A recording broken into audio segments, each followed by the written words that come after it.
I'm Brazilian, but I will speak in English because I have to speak to. So I'm here to talk about Linux Kernel Rootkit. This is my friend Ilya. I bring him from Russia to talk about that shit. And I hope you guys enjoy this talk. So. Yeah. Is it working? Oh, okay. So hello guys. Nice to visit this place. I really like Brazil. I'm here first time. Yeah, and today we. Yeah, thank you. Today we explain something about Linux kernel rootkits. Tell you something about Linux kernel rootkits. Have anyone of you guys tried to write any rootkit? No? No one. Okay. Because I think that every programmer have to write a cryptographic library and rootkit. Yeah. Okay. So let us start. So yeah, I'm from Russia. My name is Ilya Matveychikov. I'm Linux kernel programmer. I haven't presented me. So I'm Igor. I know by Forbidden. That's my nickname. Some guys who work with me will know him. We are talking about rootkit programming, but we won't talk about malware and exploitation. You guys, all you know what is a rootkit? Yeah or not? No? A rootkit, this introduction is blah, blah, blah, yeah. And we are talking about this now, right now, yeah. Okay. A rootkit, this is the hacker definition of rootkit. So there's this a toolkit that will be on the root of the system. So why rootkit? It's a kind of software designed to provide continuous privilege. So continuous privilege is go infected forever. That's the main thought about rootkit. So rootkit is a APT that try to infect. The really reason to write a rootkit is infect something. Computer, server, smartphone, all stuff, all technology stuff, infect something. We can classify rootkits, just an overview here, about user mod rootkit. LD preload base is a specific technique to write a user mod rootkit. Kernel mod rootkit, that's we are going to talk about, kernel mode. We are going to talk about LKM based, I will explain later. So firmware-based rootkit, UEFI, is a hardware rootkit called something about bootkit. Hypervisor rootkit is in VM level. So hypervisor is an onion of software between the kernel and the hardware that provides VM.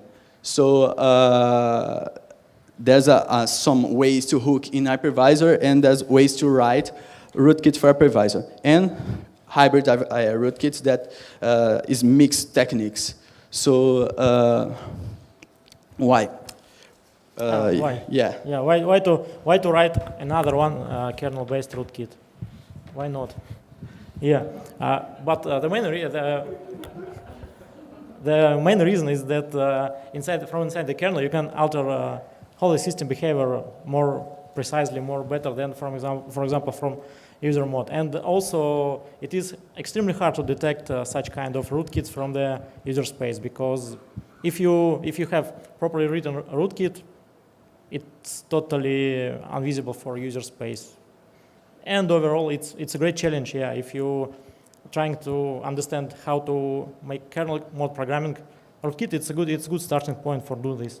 Yeah, and which are the challenges for writing a good kernel mode rootkit? First of all, kernel mode programming requires deep knowledge of how operating system works, how it interacts with hardware, and like this. And if you have some bug in your code, for sure bug will crash the system sooner or later.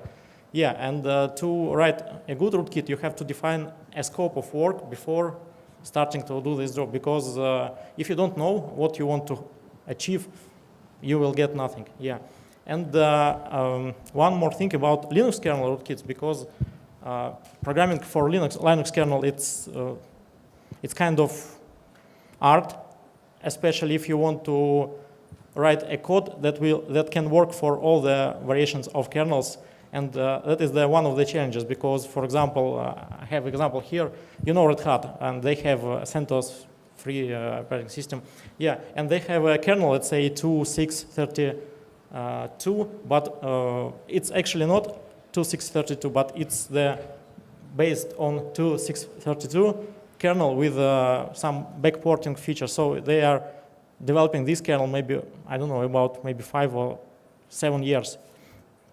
But yeah, the main difficulty to write rootkits is take the code generic as possible to all kernel versions. So this is the hardest part.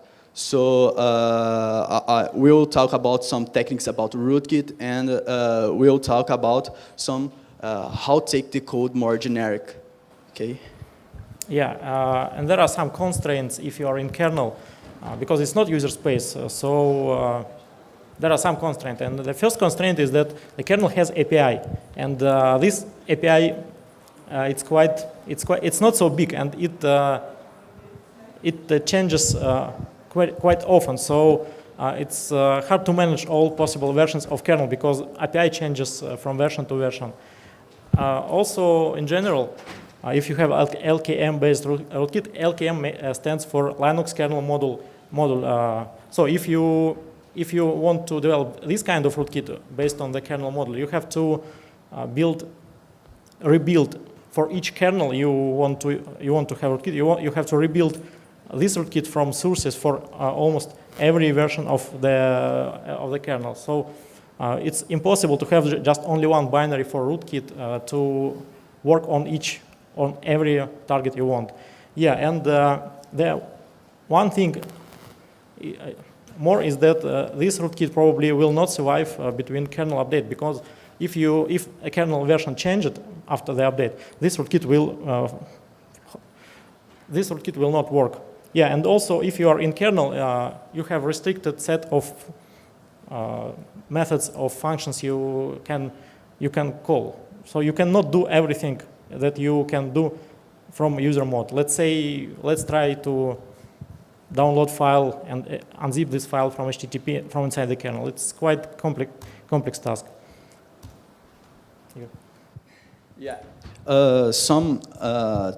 This is some features that a rootkit not have to have, but it's very nice to have these features. Be able to survive a reboot and update kernel. So this feature is very hard to do, but this is the best feature that a rootkit can be, because if you survive the reboot and survive the kernel updates, you can stay persistent. So this is the main feature that a rootkit can have.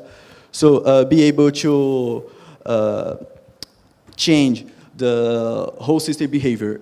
Yeah, we will write a software, a malware that will do something, do malicious something, and normally will change the system behavior. This is what we are going to do. So we have to be able to hide files, to hide folders, to hide process, network connections, users, and what you want. The main feature that rootkit that can be is hide something. Just hide. So we are be able to evade against detection, because there's a lot of protections actually in lots of detection ways to get a malware inside the system. So we have to evade these techniques of detection. We have to stay stealth. The rootkit's purpose is staying stealth. So, and we have to be able to provide a payload execution. Actually, a backdoor or a keylogger, whatever. We have to get some payload execution, maybe remotely, maybe not, but inject something inside the kernel stealthy. So, next slide. Unfortunately, we cannot fit all these topics today.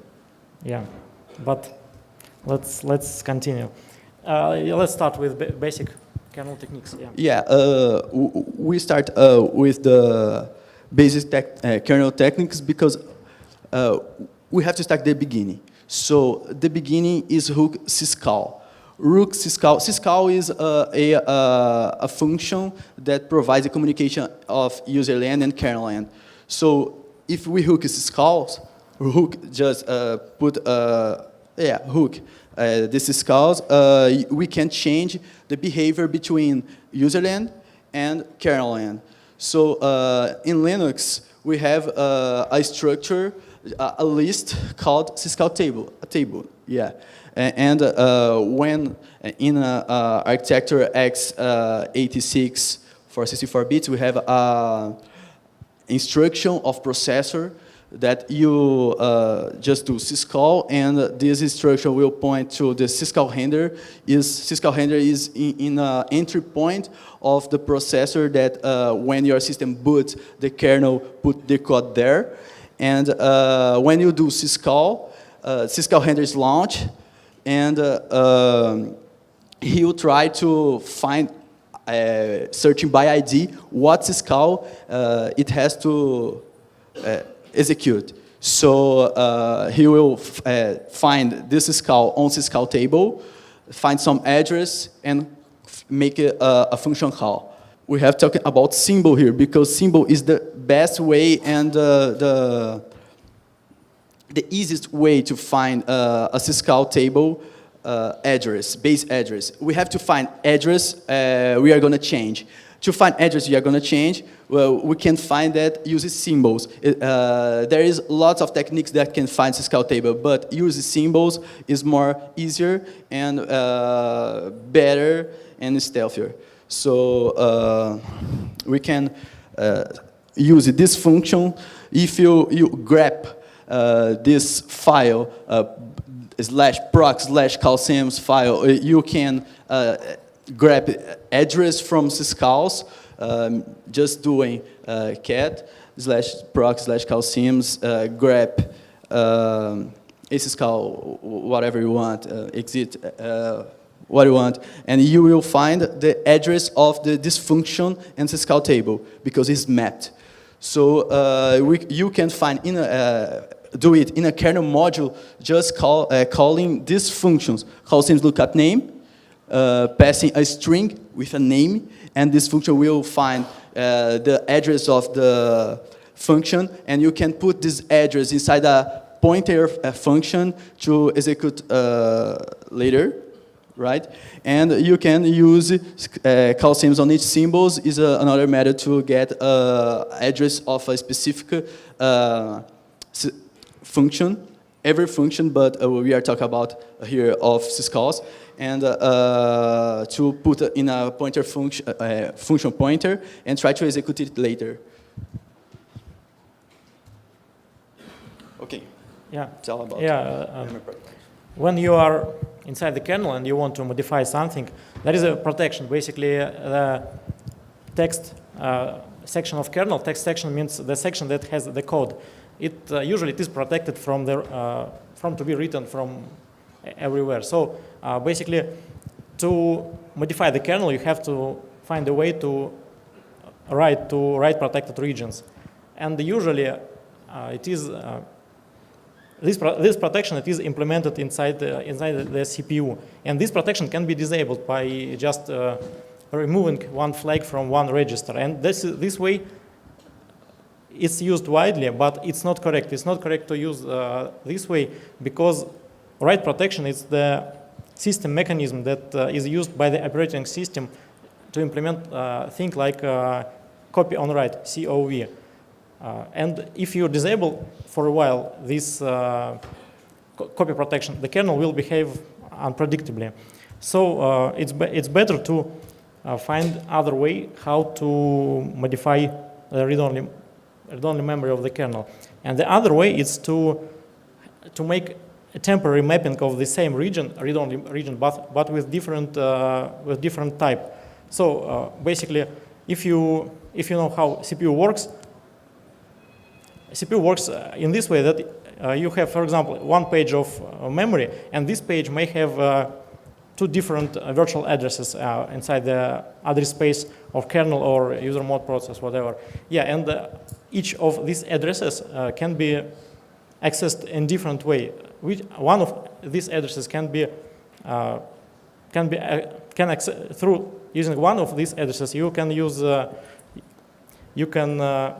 refer to this memory as the read-only memory. But for example, if you have different mapping, and this mapping maps this memory as a write-enabled memory. So using different address, you can write to the read-only protected memory in easy way. So basically,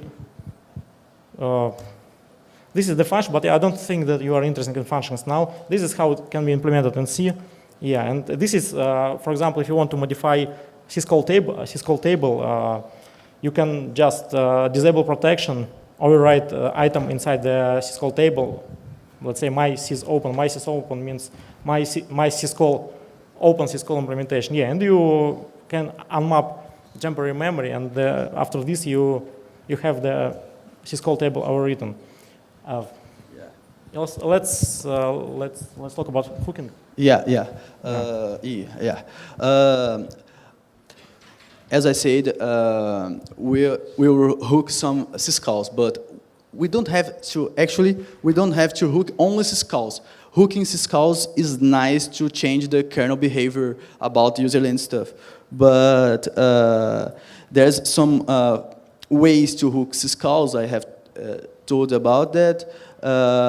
We just will replace the pointer on syscall table. I told it before, and we have to hook the syscalls, but not only hook the syscalls, not hook only syscalls. We can hook another functions on kernel. Is the purpose of the next slide. Yeah, K-hook is a framework of hooking that search of symbols of the functions and try to hook the function in the product of the function, right? Can you explain that? Yeah, that's right. And you can find it on GitHub if you have interested in it. Yeah, and K-hook is a tiny framework that allows you to hook some function inside the kernel, whatever the function, and it implements some set of macros.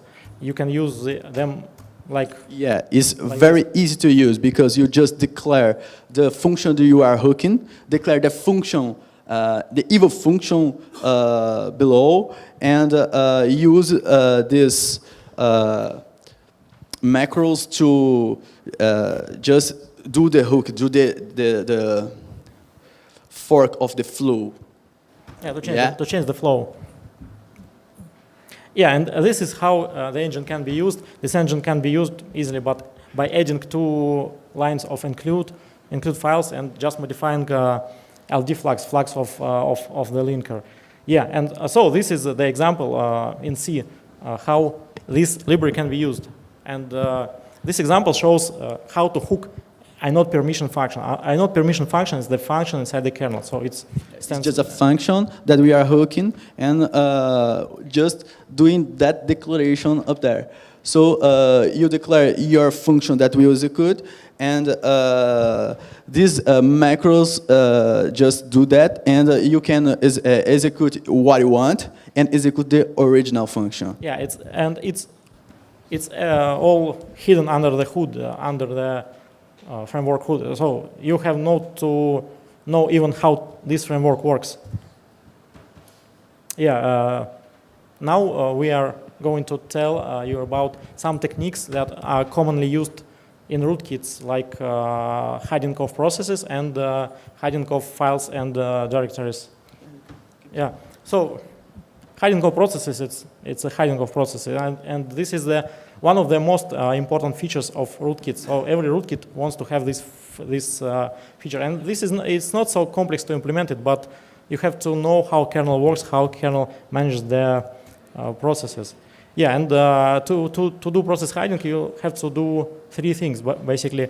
The first one is to be able to alter the process life cycle. You have to be able to attach or detach some information to processes while process starts or while it ends. And also, you need to filter some output of the kernel that kernel provides to user space. For example, there is a proc file system. Maybe someone of you knows about it. And through this file system, you can you can see all processes inside the system. You can see PIDs of processes and linked information to these processes. Yeah, and also, if you are hiding some processes, you also probably want to hide some CPU usage of this process, because this process can be hidden, but still can affect the CPU usage. Yeah, so about the life cycle. If you want to be able to hide process, you have to hook two functions. And the first function is copy credits function, and it's executed when the process is created. So in Linux kernel, creating of process, it is implemented through fork. So at each fork, the kernel creates a copy of process for you, and copy credits function, it is executed. So it's a good place to hook, to be able to get control when the process starts. And the other function is exit credits function, and it is executed when the process dies. So it is the function when you can do some cleanup job like this. And this is the picture of process tree. When you want to hide some process, it means that you don't want to hide the exact process, but you want to hide, probably you want to hide all the subtrees of these processes. So let's say you want to hide this bash process. It means that you want to hide any children of this process also. I'll show you later how it works in demo.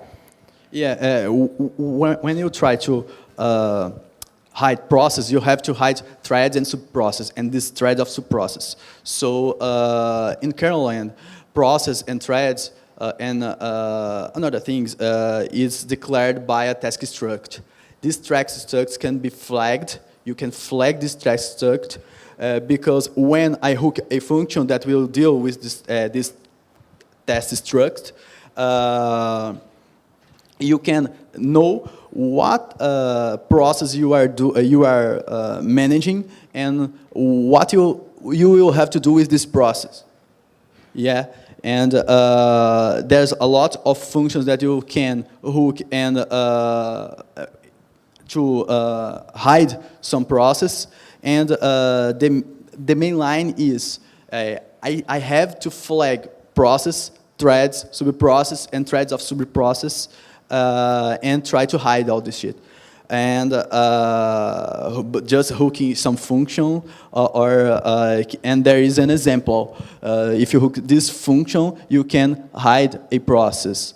And if you hook this syscall, getDent is a syscall, you can hide a process. So this syscall, you can hide that, but there's a lot of premise, lots of things you have to deal hooking getDent. So it's better hook that another function that is showed there, right there, and this function too, to get all process hiding and don't get caught about forensics tools.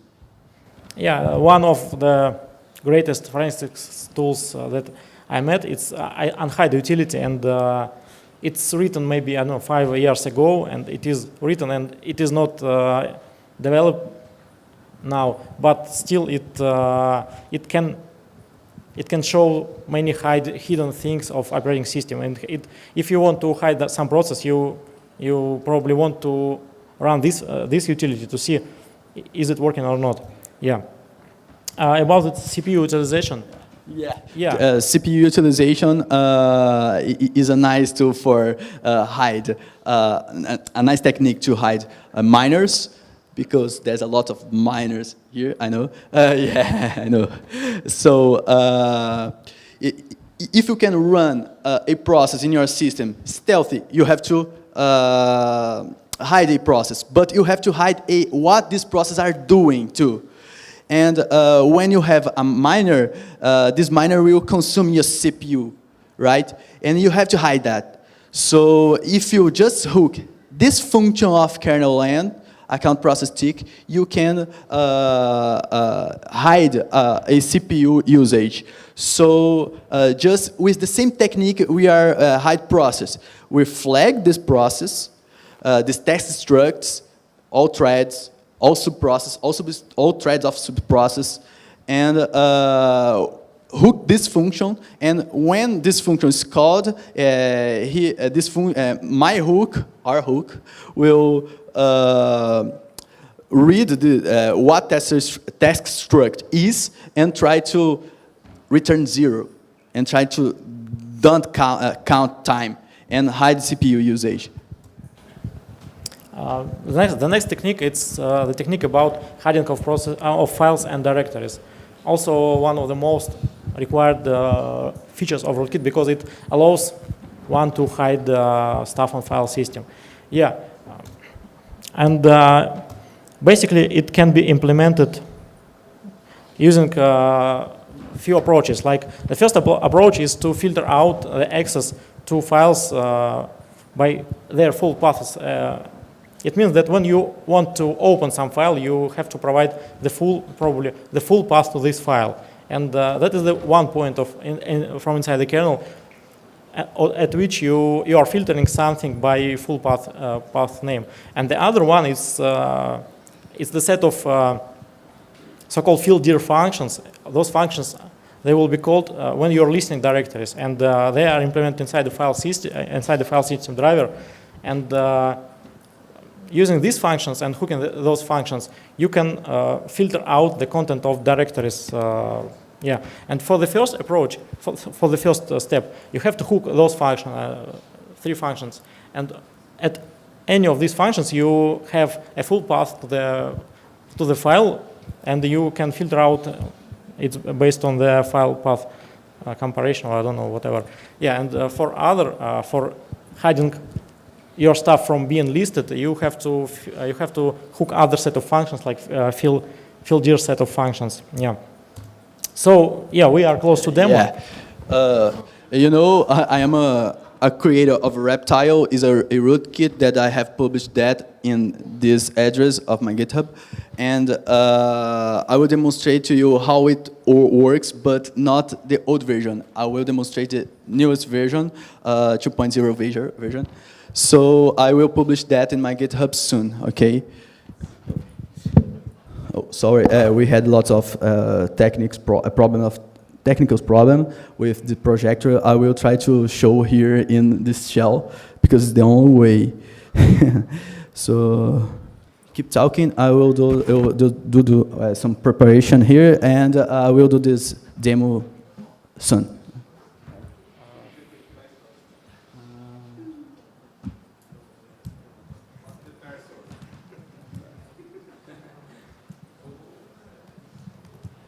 There we go. So I will show a few parts of the code firstly.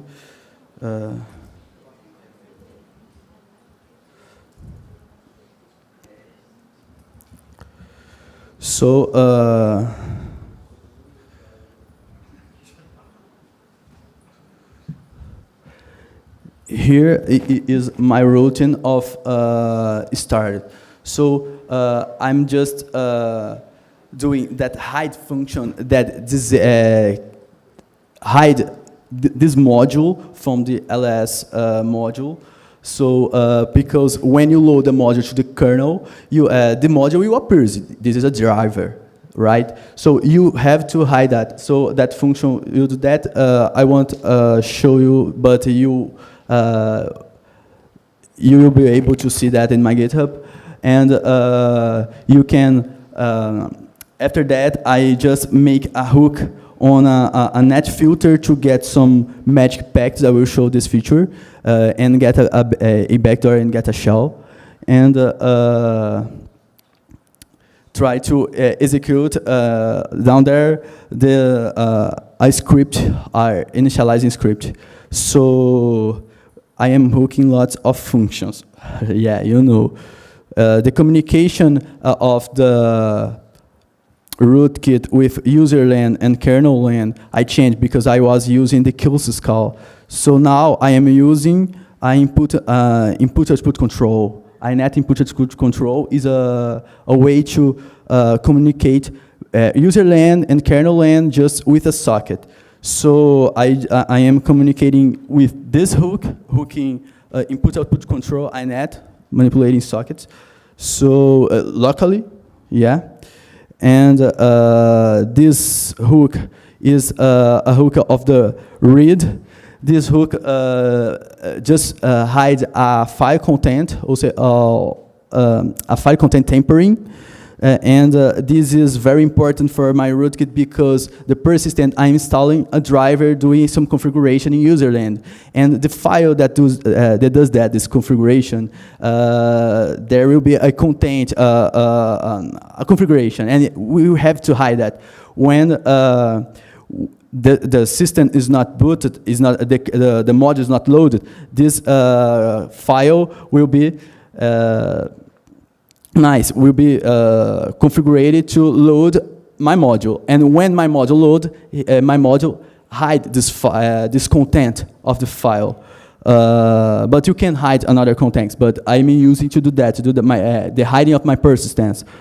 So I'm hooking getDents to hide folders, process, and files, because all in Linux is files. So if you can hide files, you can hide process too. And this is an old method that a rootkit called Heroin does. Later, a guy called Monad reimplemented this hook in the dimorphin rootkit, and I'm reimplemented too. But there is another ways, another better ways. It's just publish. It's just for publish. Yeah, and. So I won't show the code anymore because we are lost in time. We have lots of things to show. I will show this rootkit running, okay? Because we are getting some problems of connection here.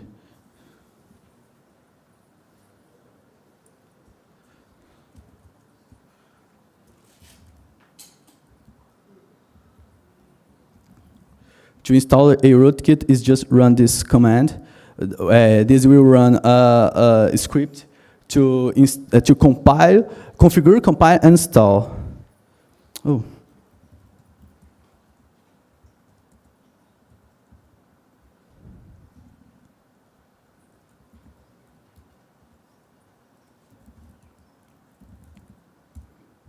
Yeah, I'm gonna do that with default configuration.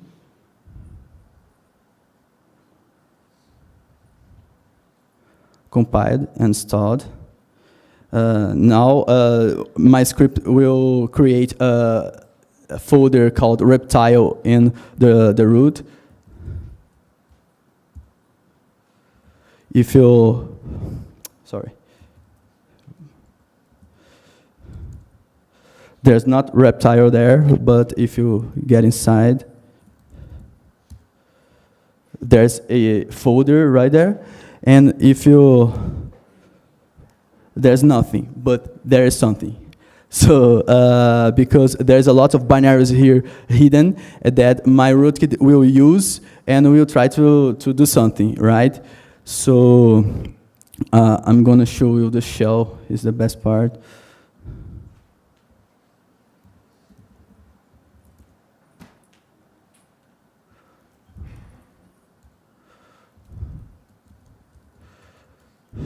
To compile the client, you have to just do this command, and it's compiled. Just run the client.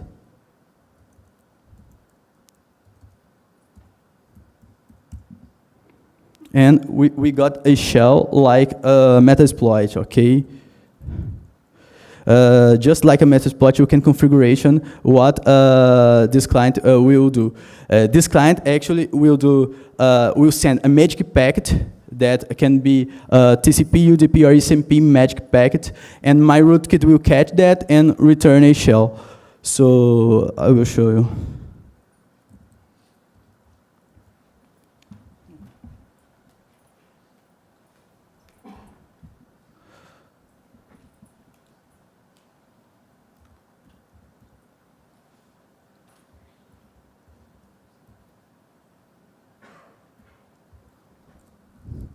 SRC host is a source host of the packet that we'll be sending, so you can spoof that.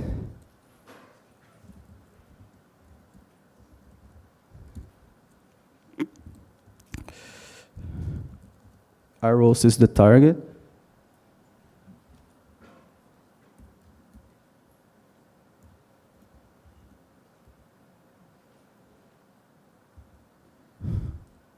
I will use ICMP protocol to send this packet.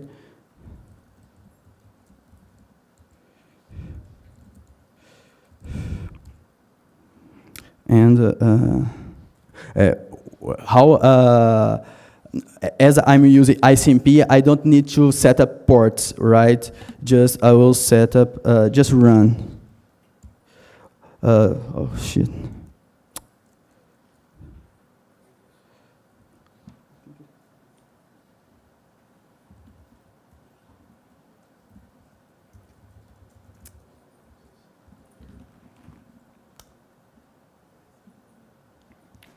Sorry.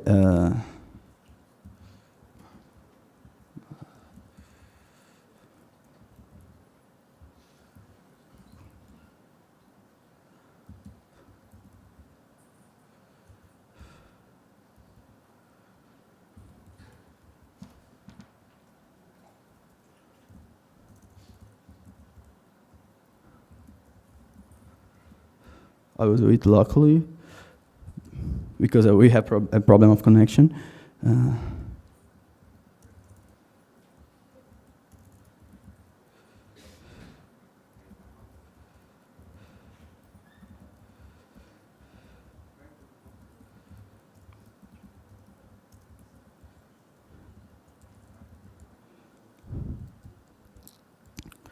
And there we go, we got a shell. Just type my password. And we got a reptile shell.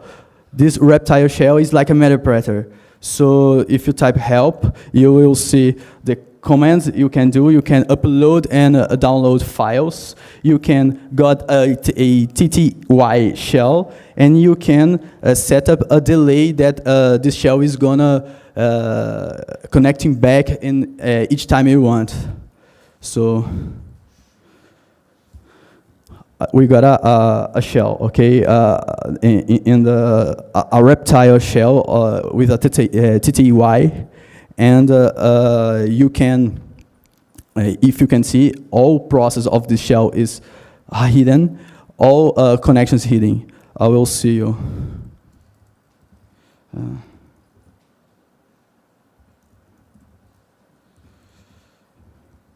Nothing. Nothing. And I use a 444 connection. You will see the connection of the reverse shell won't see, but the connection of the client will see, because this is the client is in the attacker machine, and I am using it locally, so you will see just the connection of the local of the client, but the connection of the reverse shell you won't see. Yeah, you know, you have to see two connections here. One of connections that get out, and another that is receiving. So the connection of reverse shell is hidden, but the connection of the client is showing. So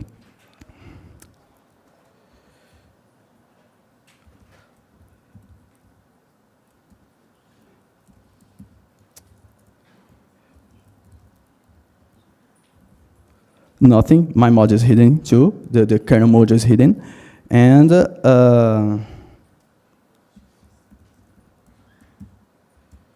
nothing.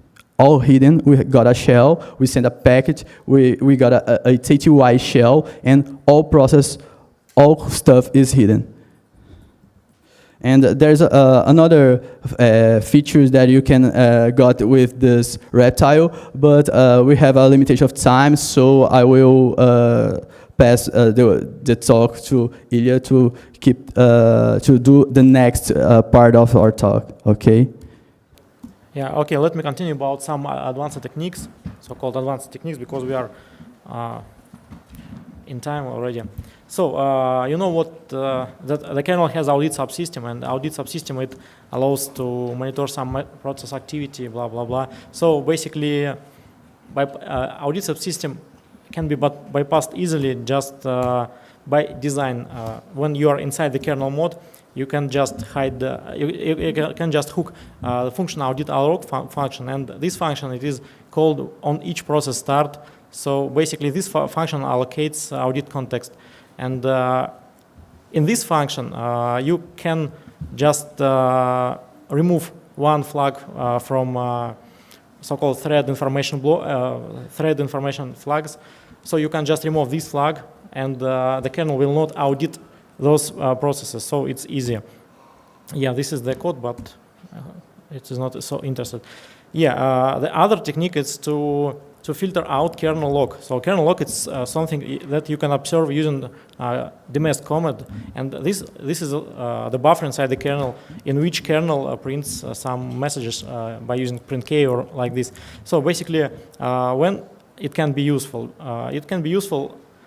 in situations when you want to hide some activity of kernel model or something other from being observed by utilities like dmest and syslog. Yeah, and when you are loading the kernel model without the signature, there will be a message. Always there will be a message inside the kernel log that model verification failed because of missing signature. Yeah, and by using this technique, you can just filter out those messages. And there are two ways to get information from the kernel log. The first one is the syslog syscall, and other one is proc kmcg.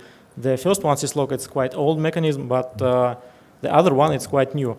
And finally, inside the kernel, there is just two functions that you have to hook to be able to filter out those messages.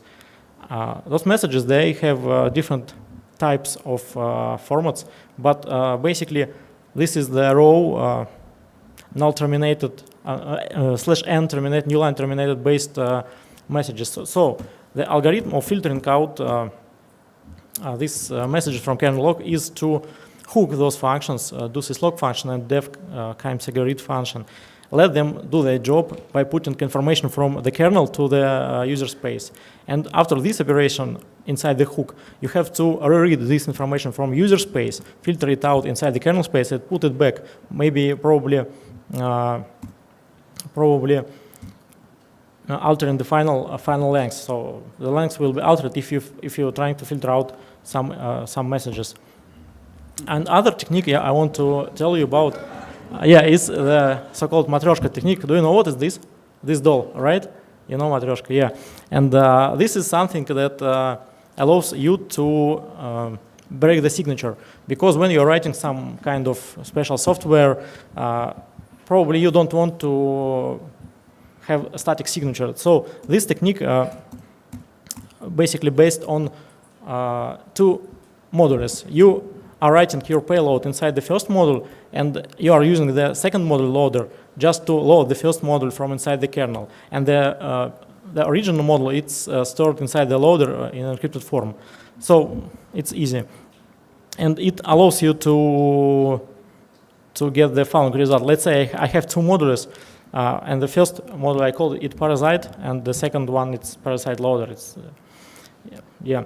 And inside the first module, I have the static string like H2HC 2018 conference, blah blah, and I can grab this signature just using grep. And when I'm trying to grab the same structure from the loader, I cannot see this structure. But after this loader being loaded inside the kernel, you will see that first of all, parasite loader starts, and after this, the embedded model starts.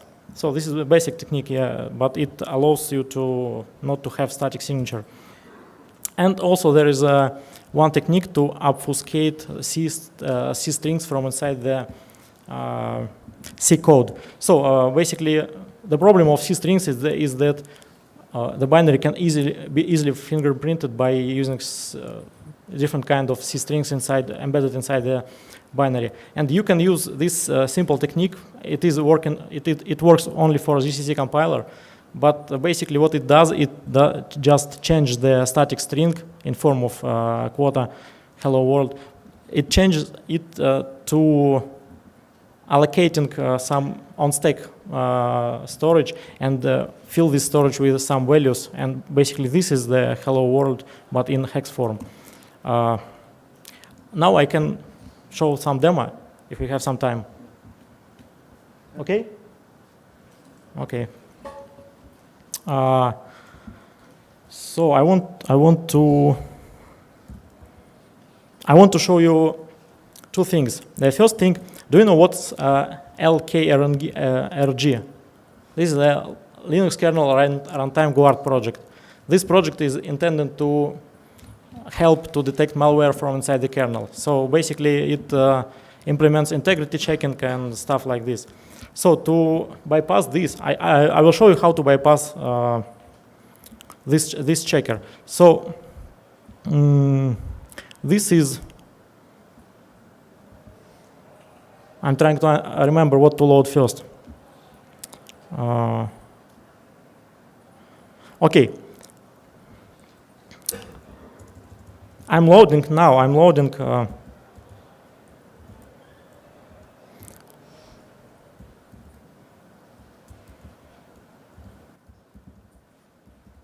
I'm loading the protection model inside the kernel, and you can see that this model is loaded, and you can see.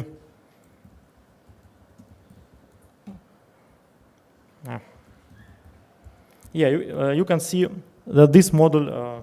Where is it? Where's the mouse? Oh, no. Yeah. You can see that this model, it's printed some stuff on the kernel log that, okay, the system is clean. Now I want to insert the model that is hooking some function. So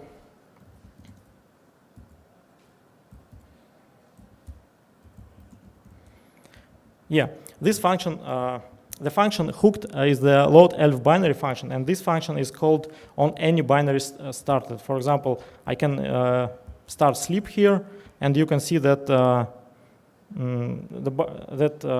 hook is called. And you can see also that Linux kernel runtime guard, it shows us that the system being compromised like this. So now I show you how I can bypass this by loading other model which embeds the bypassing mechanism.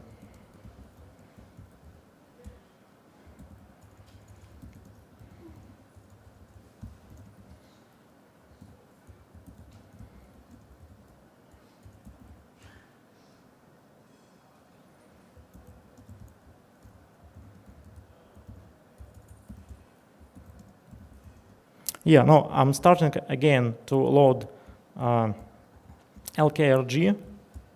It is loaded, and now I'm loading the other module.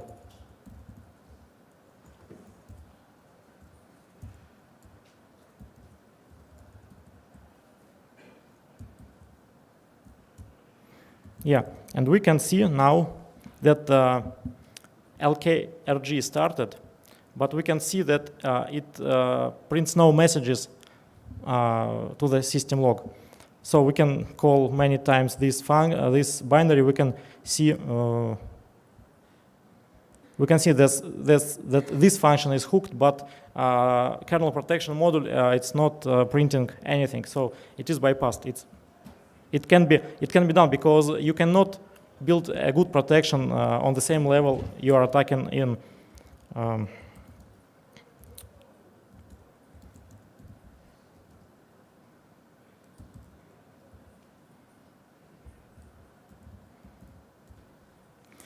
Yeah, and now I'll show you how to use process hiding, how it works. So basically, I have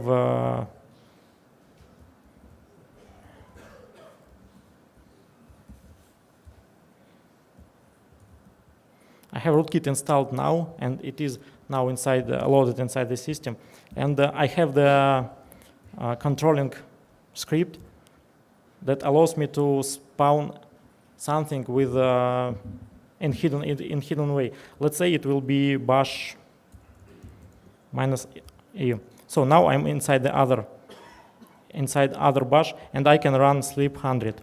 And from the other terminal, I can do piece3 to see sleep, for example. And you see that there is no sleep process, but it is run here, and it is run in hidden mode. So rootkit hides this sleep process because it was started with some flag. Yeah, and I can also show you how the CPU utilization can be hidden also. This is the